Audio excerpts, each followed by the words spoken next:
بسم اللہ الرحمن الرحیم۔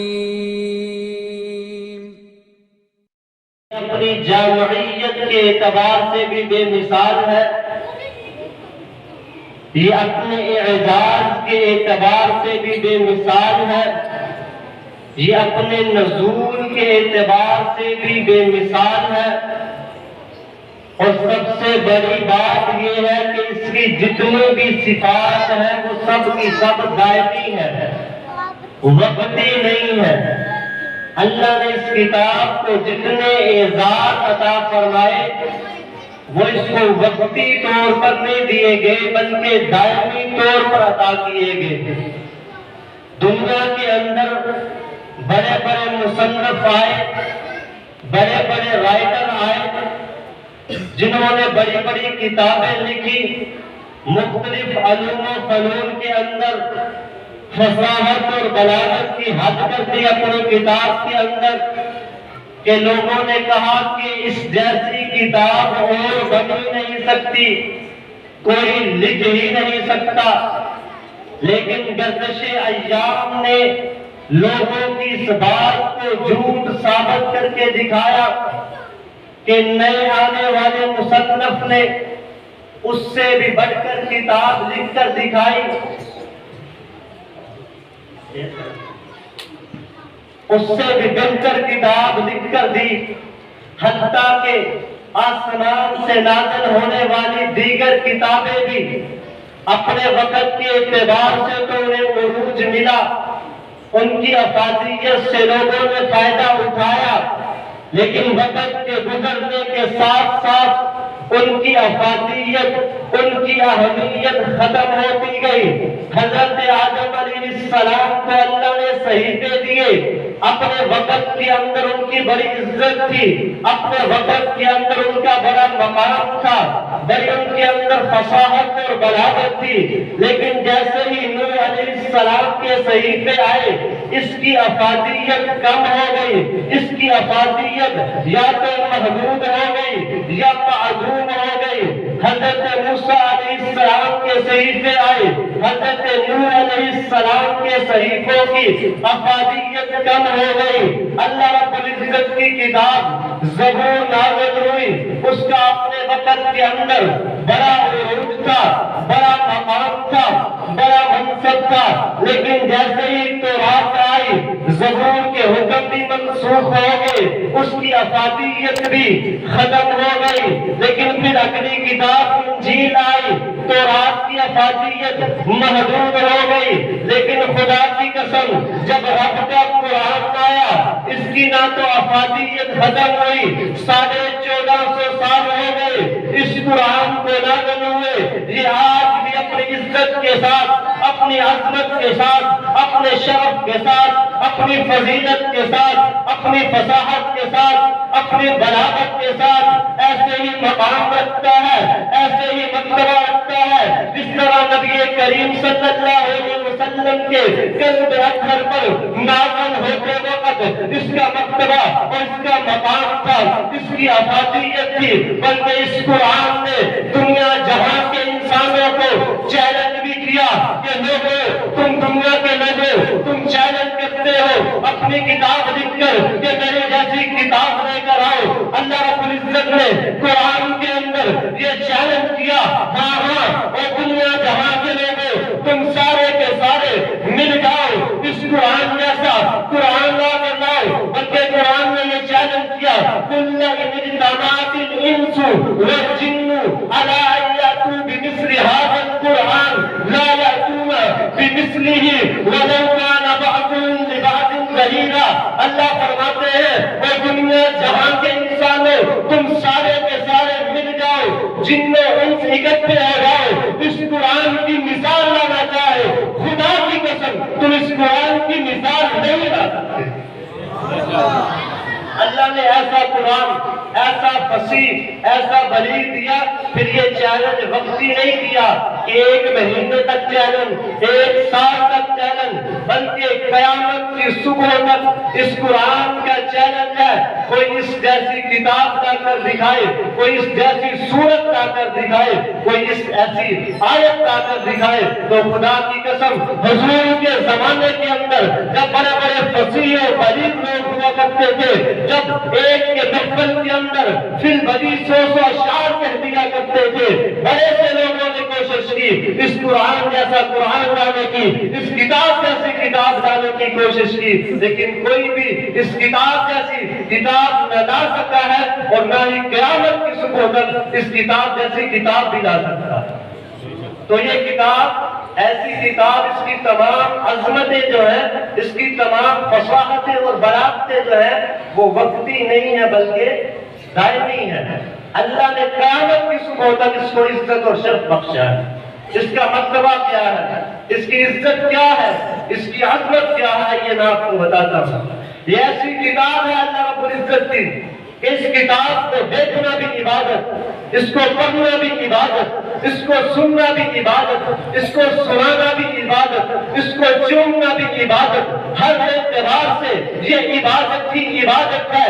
یہ اتنی عظیم کتاب ہے، اللہ رب العزت قرآن کے اندر فرماتے ہیں وَإِذَا قُرِئَ الْقُرْآنُ فَاسْتَمِعُوا لَهُ وَأَنصِتُوا لَعَلَّكُمْ تُرْحَمُونَ۔ اللہ فرماتے ہیں جب یہ قرآن پڑھا جائے خاموش رہا کرو اور اس کو سنا کرو۔ اللہ کی بات کیا ہے، خاموشی کے ساتھ سنے بھی اور خاموش بھی رہے، توجہ کے ساتھ سنے تو جواب آتا ہے۔ ارے تم دیکھتے نہیں ہو، جب استاد بات کرتا ہے شاگرد خاموش ہو جاتا ہے، توجہ کے ساتھ استاد کی بات سنتا ہے۔ جب باپ بات کرتا ہے بیٹا توجہ کے ساتھ اس باپ کی بات کو سنتا ہے۔ جب پیر بات کرے مرید خاموش ہو جاتا ہے، توجہ سے بات سنتا ہے۔ ہاں کیوں کرتے ہیں اس طرح؟ جن کی تمہارے دلوں کے اندر عزت ہے، تم ان کی بات کو خاموشی کے ساتھ توجہ کے ساتھ سنتے ہو، اور ایک تمہارے دلوں کے اندر پیر کی محبت، استاد کی محبت، باپ کی محبت، بادشاہ کی محبت ہے، تم خاموش ہو جاتے ہو۔ اس قرآن کی میرے دل کے اندر یہ عزت اور مرتبہ اور مقام ہے، میں تمہیں حکم دیتا ہوں جب یہ قرآن پڑھا جائے خاموشی کے ساتھ اس کو سنا کرو۔ یہ اس کی عزت ہے، یہ اس کا احترام ہے۔ جس طرح تم اپنے پیر کا احترام کرتے ہو، جس طرح اپنے باپ کا احترام کرتے ہو، جس طرح تم بادشاہ وقت کا احترام کرتے ہو، اللہ فرماتے ہیں قرآن کا یہ مرتبہ اور مقام ہے جب یہ قرآن پڑھا جا رہا ہو، اس کو خاموشی کے ساتھ سنا جائے، توجہ کے ساتھ سنا جائے۔ اور دوسری وجہ یہ ہے اللہ رب العزت فرماتے ہیں خاموشی سے اس لیے میں نے کہا، توجہ سے اس لیے کہا کیونکہ جب یہ قرآن پڑھا جا رہا ہوتا ہے لعلکم ترحمون، میری رحمتوں کا نزول ہوتا ہے، میری برکتوں کا نزول ہوتا ہے۔ گویا یہ قرآن مجید ایک ایسی کتاب ہے جو اللہ کی رحمتوں کو، اللہ کی برکتوں کو، اللہ کی سکینہ کو اپنی طرف سمیٹتی ہے۔ یہ مقناطیس ہے، جس طرح مقناطیس لوہے کو کھینچتا ہے، اللہ کی کتاب بھی، اللہ کا کلام بھی ایسا کلام ہے جب یہ پڑھا جاتا ہے یہ اللہ کی رحمتوں کو سمیٹتا ہے۔ پڑھنے والوں پر بھی اللہ کی رحمتوں کا نزول ہوتا ہے، سننے والوں پر بھی اللہ کی رحمتوں کا نزول ہوتا ہے۔ یہ ایسی رحمت ہے، ایسی برکت ہے کہ نبی کریم صلی اللہ علیہ وسلم کے صحابی فرماتے ہیں کہ تہجد کا وقت ہے، میں مصلی پہ کھڑا ہو جاتا ہوں، میں قرآن پڑھنا شروع کرتا ہوں، میں نے اللہ اکبر کہا، ہاتھوں کو باندھ لیا، میں قرآن پڑھتا ہوں، مجھے بڑی لذت آتی ہے، مجھے بڑا مزہ آتا ہے، میں قرآن کو اور بلند آواز سے پڑھتا ہوں۔ میرا بچہ میرے پاس لیٹا ہوا ہے، گوڑا بھی پاس بنا ہوا ہے، لیکن کیا دیکھتا ہوں میں نے قرآن کی آواز کو بلند کیا، بلندی سے پڑھنا شروع کیا، مجھے لگا میرا گھوڑا ہی نانا شروع کر دیا، گھوڑا یوں لگا، مجھے ڈر ہوا گھوڑا کھل نہ جائے، میرے بچے کو نقصان نہ پہنچا دے، میں نے قرآن کو آہستہ پڑھ لیا، گھوڑا ٹھہر جاتا ہے، فرماتے ہیں میرا پھر دل کرا میں بلند آواز سے قرآن پڑھوں، میں نے پھر بلند آواز سے قرآن پڑھا، گھوڑا پھر میدان کی نانا شروع کر دیتا ہے، میں پھر ڈر جاتا ہوں میرے بچے کو نقصان نہ پہنچا دے، میں پھر آہستہ ہو گیا،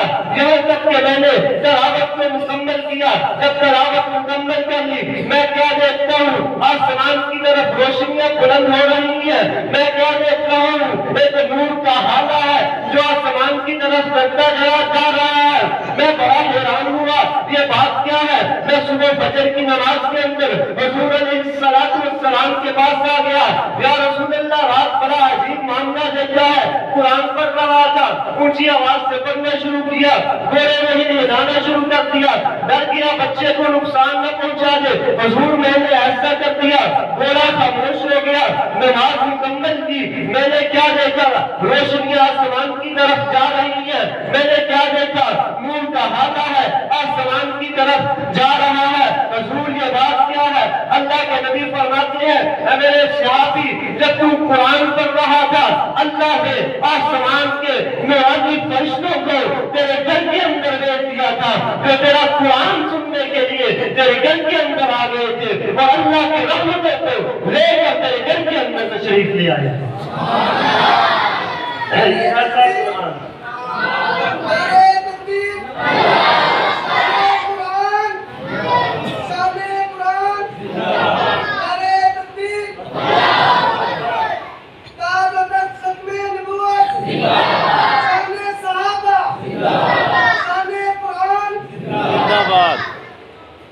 اللہ کے نبی علیہ السلام نے فرمایا, میرے پیارے صحابی, اگر تم فجر تک قرآن پڑھتا رہتا, آج مدینے کے لوگ اپنی آنکھوں سے آسمان سے اترتے فرشتوں کو بھی دیکھ لیں. تو یہ ایسا قرآن ہے جہاں پڑھا جاتا ہے, اللہ کے رحمت والے فرشتے اللہ کے رحمتوں کو لے کر اس گھر کے اندر, اس جگہ کے اندر تشریف لے آتے ہیں. بلکہ حدیث کے اندر آتا ہے, حضور علیہ السلام نے فرمایا, جس گھر کے اندر قرآن مجید کی تلاوت کی جاتی ہے, وہ گھر آسمان والوں کے لیے یوں جگمگا رہا ہوتا ہے جس طرح زمین والوں کے لیے آسمان پر ستارے جگمگاتے ہیں. ایسا عظیم یہ قرآن. تو پہلی بات, قرآن عظمت والی کتاب. دوسری بات, اللہ فرماتے ہیں ہدی للناس, یہ تمام انسانیت کے لیے ہدایت کا ذریعہ ہے. اگر کوئی انسان ہدایت حاصل کرنا چاہے, یہی وہ قرآن تھا جس کے بارے میں کہنے والے نے کہا, اتر کر ہرا سے سوئے قوم آیا, اور ایک نسخے کی میاں ساتھ لایا, مسے خام کو جس نے کندن بنایا, کھڑا اور کھوٹا الگ کر دکھایا, عرب جس پہ کرنوں سے تھا جبل کھایا, ایک آن میں پلٹ دی اس کی کایا. تو یہی وہ قرآن تھا جس کی بدولت سے اللہ رب العزت نے عرب کے بدوؤں کو, عرب کے چرواہوں کو پوری دنیا کا حکمران بنایا. یہی وہ قرآن تھا جس کی برکت سے عرب کے جاہل معلم بن گئے, گمراہ جو تھے وہ رہبر بن گئے, جو رہزن تھے وہ رہنما بن گئے. یہی وہ قرآن تھا جس کی برکت سے اللہ نے بہت سے لذت پرستوں کو عفت سرار بنا دیا, بہت سے خدا بیداروں کو اللہ نے با خدا بنا دیا, بہت سے نابیناؤں کو اللہ نے بینائی عطا کر دی, بہت سے ناشنواؤں کو اللہ نے شنوائی عطا کر دی. یہ ایسا قرآن ہے جو اس کو پڑھ لیتا ہے, جو اس کو سن لیتا ہے, جو اس کو سمجھ لیتا ہے, خدا کی قسم ہدایت کے راستے اس کا قدم چومتے ہیں, ہدایت کی پٹری پہ وہ چڑھ جاتا ہے. ہاں, جو اس کو سن بھی لے اللہ اسے بھی ہدایت عطا فرماتے ہیں. آئیے ایک واقعہ آپ کی گوش گزار کرتا ہوں. صحابی رسول کا نام ہے عمر بن طفیل دوسی. یہ صحابی رسول ہے, شروع کے اندر کافر تھے, قبیلہ دوست کے سردار ہیں, حج کے لیے آئے, ابھی مسلمان نہیں ہوئے, حج کے لیے تشریف لے کر آئے, سردار تھے. مکے کے بڑے بڑے سرداروں نے اس کا استقبال کیا اور کہنے لگے, اے عمر بن طفیل دوسی, خیال کرنا مکے کے اندر ایک شخص ہے, وہ ایک کلام پڑھتا ہے, اگر کوئی اس کا کلام سن لینا وہ اسی کا ہو جاتا ہے. جو اس کا کلام سن لے وہ اپنی بیوی کو چھوڑ سکتا ہے, وہ اپنے بچوں کو چھوڑ سکتا ہے, وہ اپنے والدین کو چھوڑ سکتا ہے, لیکن اس کو نہیں چھوڑ سکتا. ابو جہل نے کہا, ہے وہ میرا بھتیجا, وہ جادوگر ہے, معاذ اللہ, بچ کے رہنا. سارے سردار, پہلے نے کہا, دوسرے نے کہا, تیسرے نے کہا, سارے سردار جس کے پاس بھی عمر بن طفیل دوسی جاتا ہے, کوئی کہتا ہے محمد نامی شخص سے بچنا. اس کے پاس ایک کلام ہے، جو بھی اس کا کلام سنے اسی کا ہو جاتا ہے۔ اب عمر بن طفیل دوسی اپنے قبیلے کا سردار بھی ہے، شاعر بھی ہے، بہادر بھی ہے، عربی کا فصیح اور بلیغ انسان ہے۔ یہ کہنے لگا ایسا کون سا وہ کلام پڑھتا ہے؟ لیکن جب سارے سرداروں نے کہا تو وہ بھی ڈر گیا، کیونکہ انسان ہے نا، انسان بعض دفعہ انسان ایک حقیقت کو اپنی آنکھوں سے دیکھ لیتا ہے، لیکن لوگوں کی باتوں کو سن کر اس حقیقت کو تسلیم نہیں کرتا۔ اگر اجازت ہو تو میں ایک لطیفہ بھی آپ کو سنا۔ وہ ایک ماسٹر صاحب تھے نا، بیچاروں نے بڑی عید پر قربانی کے لیے ایک بکرا خریدا اور گھر جا رہے تھے۔ 3 فراڈیے تھے، انہوں نے کہا کہ ماسٹر صاحب سے نا بکرا ہاتھ آنا ہے کسی بھی طریقے سے۔ پلان کیا انہوں نے، 3 چوک آتے تھے ماسٹر صاحب کے گھر کے اور بکرا منڈی کے درمیان۔ اب تینوں فراڈیے ایک چوک پر کھڑے ہو گئے۔ اب انہوں نے بکرا پکڑا ہوا ہے ہاتھ میں اور گھر جا رہے ہیں۔ پہلے چوک پر پہنچے تو پہلے فراڈیے نے کہا ماسٹر صاحب کیا حال ہے، ٹھیک ٹھاک؟ کیا جی ٹھیک ٹھاک بیٹا، آپ سنائیں۔ کیا ماسٹر صاحب لوگ کی قربانی کرتے ہیں جانوراں دی، حلال جانوراں دی، تسی اے کھوتے دا بچہ پڑیا ہوا ہے؟ پاگل ہو گیا ہے، میں ہونا یہ منڈی سے لے کے آیا۔ اس نے کہا ماسٹر صاحب آپ خیال کریں، آپ کی آنکھ جو ہے نا اس کا چشمہ چینج کروائیں، لگتا زیادہ ویک ہوگی آپ کی نظر، یہ بکری کا بچہ نہیں ہے، یہ کھوتے کا بچہ ہے۔ جا دفعہ ہو جان چھان میری۔ اس نے وہ بکرا پکڑا، ماسٹر صاحب نے اگلے چوک تک پہنچے۔ اب وہ دوسرا فراڈیہ انتظار میں تھا۔ اس نے کہا ماسٹر صاحب کیا حال ہے؟ ٹھیک ٹھاک۔ ماسٹر صاحب لوگوں نے قربانی حلال جانوروں کی اور آپ گدھے کا بچہ لے آئے۔ ماسٹر صاحب کہتے ہیں یار خدا کا خوف کرو، دھیان سے دیکھو، یہ بکری کا بچہ ہے، 50,000 روپے کا میں خرید کے لایا۔ اس نے کہا نہیں ماسٹر صاحب مذاق نہ کریں، یہ تو گدھے کا بچہ ہے۔ ماسٹر صاحب وہاں سے بھی آگے چل پڑے، اس کی بھی بات کو اگنور کر دیا۔ تیسرے چوک پر پہنچے تو تیسرا فراڈیہ بھی انتظار میں تھا۔ اس نے کہا ماسٹر صاحب کیا حال ہے؟ حال بات پوچھ کے پھر اس نے بھی ماسٹر صاحب کیا اس دفعہ آپ بھی لوہریوں کی طرح کام تو نہیں کرنا چاہتے؟ آپ کو بھی گدھا ہی کرنا ہے؟ نے کہا یار یہ گدھا نہیں ہے، یہ بکری کا بچہ ہے۔ نے کہا نہیں ماسٹر صاحب مذاق نہ کریں، یہ گدھے کا بچہ ہے۔ وہ جب ماسٹر صاحب نے تیسرے بندے سے بھی یہ سنی نا، وہ پریشان ہو گئے کہ پہلا بندہ جو ہے نا شاید وہ جھوٹ بولتا ہو، دوسرا بھی تیسرا بھی جھوٹ، لگتا ہے واقعی یہ گدھے کا ہی بچہ۔ اس نے وہی چھوڑا اور بیچارہ گھر سے لا گیا، اور فراڈیوں نے جناب وہ پکڑا اور جا کر بیچ دیا۔ تو بعض دفعہ بندہ جو حقیقت آنکھوں سے دیکھ رہا ہوتا ہے اس کو تسلیم نہیں کرتا لوگوں کی باتوں میں آ کر۔ تو عمر بن طفیل دوسی بھی بیچارہ آ گیا لوگوں کی باتوں میں۔ بادشاہوں نے، سرداروں نے کہا اس سے بچ کے رہنا، یہ ڈر گیا۔ اس نے کیا کیا، روئی پکڑی اور اپنے کانوں کے اندر ٹھونس لی، تاکہ نہ میں محمد کی بات سنوں گا، نہ میں اس کا کلام سنوں گا، نہ میں ان پر اس کی باتوں کا اثر۔ لیکن کہتے ہیں جادو وہ جو سر چڑھ کر بولے۔ اب یہ حج کا احرام باندھے ہوئے بیت اللہ کا طواف کر رہا ہے، اتفاق سے حضور علیہ السلام بھی بیت اللہ کا طواف فرما رہے ہیں اور حضور قرآن پاک کی تلاوت فرما رہے ہیں۔ اب بھلے ہی اس کے کانوں کے اندر ہوئی تھی، کچھ نہ کچھ آواز ہو جاتی ہے، کچھ نہ کچھ آواز گناہٹ تو کانوں تک پہنچ ہی جاتی ہے۔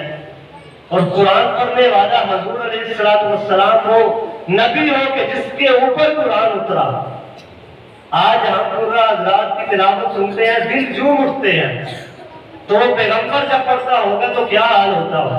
حضور علیہ السلام کلام پڑھ کے اپنا عمرہ، اپنا طواف مکمل کیا اور حضور ایک جگہ پر چلے گئے۔ اب یہ طواف جو عمر بن طفیل دوسی ہے نا، اندر کی کیفیت بدلی، یار آواز تو مجھے آئی ہے، بڑی کمال کی آواز ہے، سنو تو صحیح کیا کریں۔ اپنے آپ کو تسلی دی، پریشان کیوں ہوتا ہے، تو فصیح شاعر ہے، اس کی باتوں میں تجھ پر اثر نہیں ہوگا۔ ایک دفعہ ملاقات کرتا تو یہ بھی حضور علیہ السلام کے پیچھے آ گیا۔ اس نے کہا آپ کا نام محمد ہے؟ جی میرا نام محمد ہے۔ آپ ایک کلام پڑھ رہے تھے وہاں پر، مجھے سنائے ذرا، میں سننا چاہتا ہوں۔ آپ ایک جادو والا کلام سنا پڑھتے ہیں، مجھے بھی سنائے۔ حضور نے فرمایا وہ جادو نہیں ہے، وہ رب کا کلام ہے۔ اس نے کہا اچھا پھر رب کا کلام ہے تو مجھے پڑھ کر سنائیں۔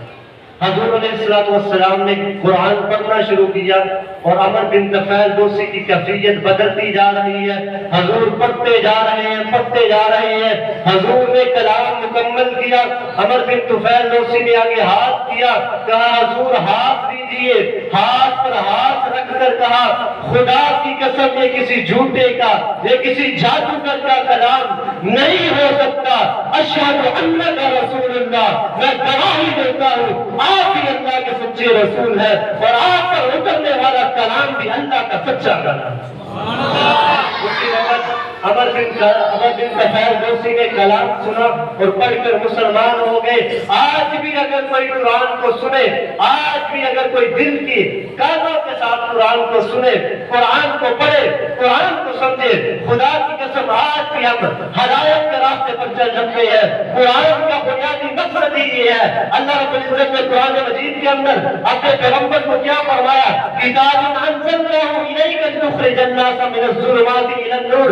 اے پیغمبر ہم نے آپ کی طرف اس کتاب کو اس لیے نازل کیا ہے تاکہ آپ لوگوں کو اندھیروں سے نکال کر روشنی کی طرف لے کر جائیں۔ آپ ان کو کفر کے اندھیروں سے نکال کر، شرک کے اندھیروں سے نکال کر، بدعات کے اندھیروں سے نکال کر، رسومات کے اندھیروں سے نکال کر ایمان کی روشنی کے اندر، توحید کی روشنی کے اندر، سنت کی روشنی کے اندر لے کے جائیں۔ تو قرآن کو عظیم کتاب ہے جو ہر اعتبار سے عظمت والی، رفعت والی، بلندی والی کتاب ہے۔ اسی طرح جو بندہ اس قرآن سے نسبت قائم کر لیتا ہے، خدا کی قسم وہ بھی اسی طرح عظیم ہو جاتا ہے۔ یاد رکھیے نسبت کا بڑا مقام ہوتا ہے۔ میں پہلے بھی کئی دفعہ یہ مثال دیا کرتا ہوں، آپ ایک ہی دکان سے آپ دو پینیں خرید کر لے کر آتے ہیں، ایک کو آپ مسجد کے محراب کے اندر، مسجد کے ذہن کے اندر لگا دیجئے اور دوسری ٹائر کو آپ مسجد کے واش روم کے اندر لگا دیجئے۔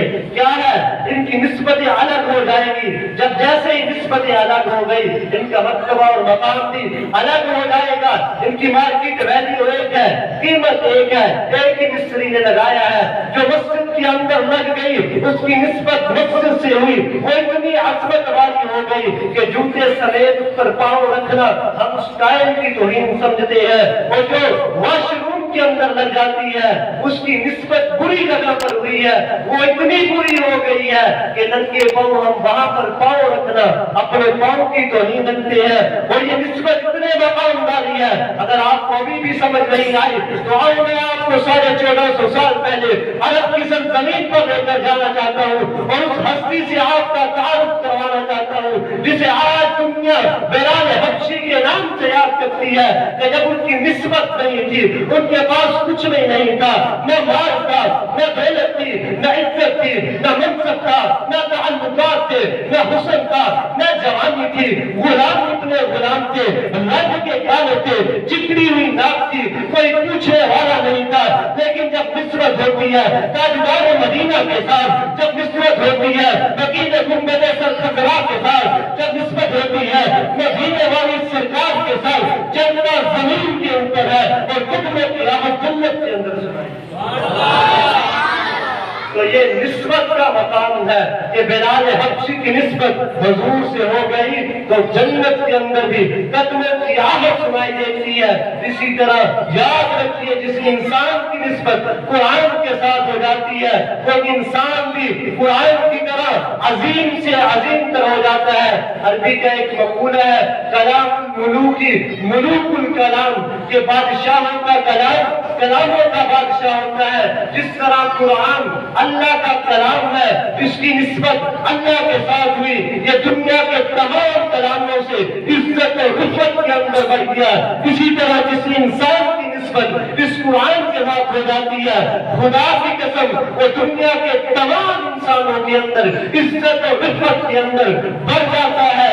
ان کا اتنا مقام ہوتا ہے، وہ اتنا بلند ہو جاتا ہے کہ میرے پیغمبر علیہ السلام نے فرمایا وہ لوگ جو قرآن کو اپنے سینوں کے اندر اندر محفوظ فرما لیتے ہیں. فرمایا وہ ایسے ہی ہے جیسے وہ علوم نبوت کو اپنے سینوں کے اندر محفوظ فرما رہے ہیں. وہ اللہ کے نبی فرما رہے ہیں حافظ قرآن کے اندر اور نبی کے اندر فرق یہ ہے نبی پر براہ راست وحی نازل ہوتی ہے اور حافظ قرآن پر وحی نہیں نازل ہوتی بلکہ وہ اپنے اللہ کے کلام کو اپنے سینے کے اندر محفوظ کرتا ہے. جس کی نسبت اس قرآن کے ساتھ ہو جائے وہ اتنا عظیم ہو جاتا ہے. میرے پیغمبر نے فرمایا خیرکم من تعلم القرآن وعلمہ. لوگوں یاد رکھو تم میں سے سب سے بہترین انسان وہ ہے, سب سے عزت والا انسان وہ ہے جو قرآن کو سیکھتا ہے, جو قرآن کو لوگوں کو سکھاتا ہے, جو اس قرآن کے ساتھ اپنی نسبت کو قائم کر دیتا ہے. دنیا کے اندر بھی عزت پائے گا, آخرت کے اندر بھی عزت پائے گا. ہاں دنیا کے اندر کیا عزت ہے آپ دیکھتے ہیں. دنیا کے اندر ہمیں اگر کسی بادشاہ سے کام پر جائے, کسی وزیر سے کام پر جائے, کسی MLA سے کام پر جائے تو ہم کیا کرتے ہیں؟ ہم کہتے ہیں علاقے کے چودھری کو ساتھ لے کر جاتے ہیں, فلانے وڈیرے کو ساتھ لے کر جاتے ہیں, MLA کے ساتھ بڑے تعلق ہے, ہمارا کام بن جائے گا. دنیا کے جب کسی بڑے انسان کے پاس جاتے ہیں تو ہم کسی وڈیرے کو ساتھ لے کر جاتے ہیں. ایسے کرتے ہیں نا جی.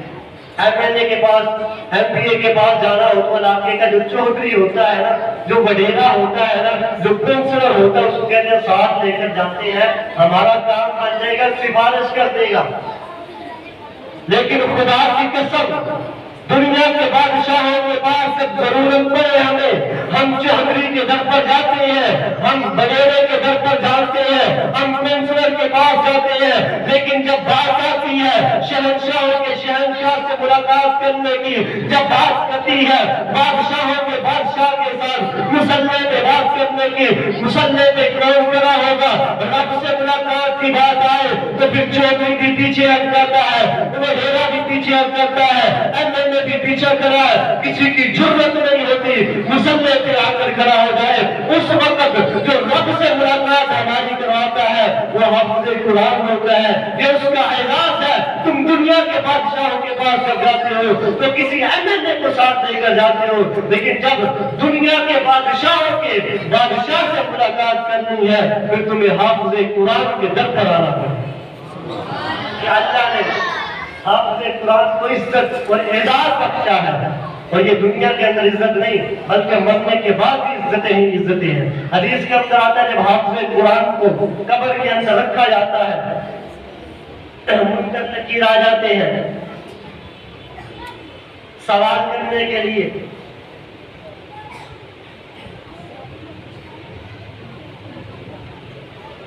منکر نکیر آ جاتے ہیں, سوال کرتے ہیں. ہر انسان سے پوچھا جاتا ہے من ربک من نبیک ما دینک. حدیث کے اندر آتا ہے جب حافظ قرآن کو رکھا جاتا ہے فرشتے آ جاتے ہیں. اتنے میں ایک نوجوان قبر کے اندر نمودار ہوتا ہے.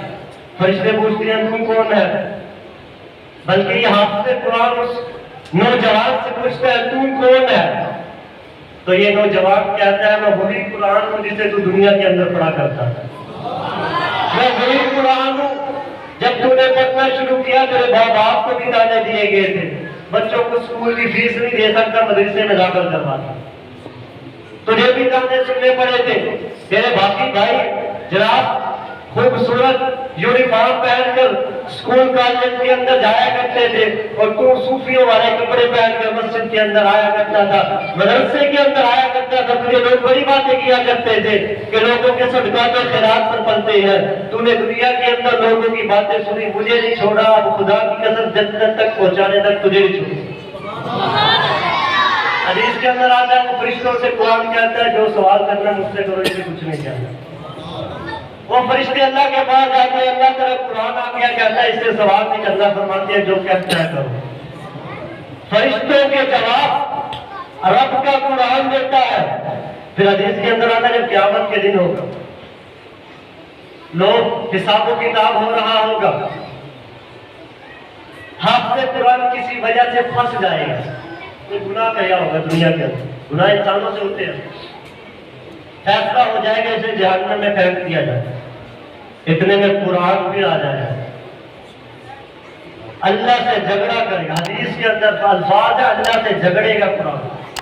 کہے گا اللہ اس نے دنیا میں مجھے نہیں چھوڑا، اگر اسے جہنم میں پھینکنا ہے مجھے اپنے کلام سے نکال دے۔ ایسے الفاظ ہیں حدیث کے، حتیٰ کہ فرمایا ایسا جھگڑالو ہے اللہ سے جھگڑا کرے گا اور حافظ قرآن کو جنت کے اندر داخل کروائے۔ مجھے بتائیے اس سے بڑا اعزاز کیا ہو سکتا ہے؟ پھر حافظ قرآن کے والدین کو بلایا جائے گا، ان کے سروں پر تاج سجائے جائیں گے۔ 10 گناہگار جن کے متعلق فیصلہ ہو چکا ہوگا کہ یہ جہنمی ہے، اللہ حافظ قرآن کو پروٹوکول دیں گے۔ آج دنیا کے اندر بادشاہ کو پروٹوکول ملتے ہیں، اللہ فرمائیں گے یہ تیرے خاندان والے اس میں سے 10 ایسے بندے ہیں جن پر جہنم واجب ہو، تو ان کو اٹھا اور اپنے ساتھ جنت کے اندر۔ تو آپ چاہتے ہیں کہ آپ کے بچوں کو، آپ کو بھی یہ اعزاز ملے؟ چاہتے ہیں نا بھائی؟ تو پھر اپنے بچوں کو اپنے قرآن بنائیں گے۔ یہ یاد رکھیے، یاد رکھیے، جو بچے آپ کے سکول کالج کے اندر پڑھ رہے ہیں، جو ڈاکٹر بن رہے ہیں، انجینئر بن رہے ہیں، پائلٹ بن رہے ہیں، بایو کیمسٹری کچھ بھی بن رہے ہیں، وہ صرف اپنی دنیا بنا رہے ہیں، یہ یاد رکھیے گا۔ لیکن جو بچے آپ کے مسجد اور مدرسے میں پڑھتے ہیں، جو قرآن پڑھتے ہیں، قال اللہ اور قال رسول اللہ پڑھتے ہیں، خدا کی قسم وہ آپ کی بھی آخرت بنا رہے ہیں اور اپنی بھی آخرت بنا رہے ہیں۔ تو آپ چاہتے ہیں کہ آپ کے بچے اپنی بھی آخرت بنائیں اور آپ کی بھی آخرت بنائیں، تو پھر کون آج یہ ارادہ کرتا ہے کہ میں اپنے ایک بچے کو کم از کم حافظ قرآن بناؤں؟ ہاتھ کر کے ارادہ کرے، وعدہ نہیں میں لیتا، ارادہ کرے کہ ایک بچہ اپنا حافظ قرآن بناؤں۔ اللہ سے دعا ہے اللہ رب العزت مجھے اور آپ کو ان باتوں پر عمل کی توفیق دے۔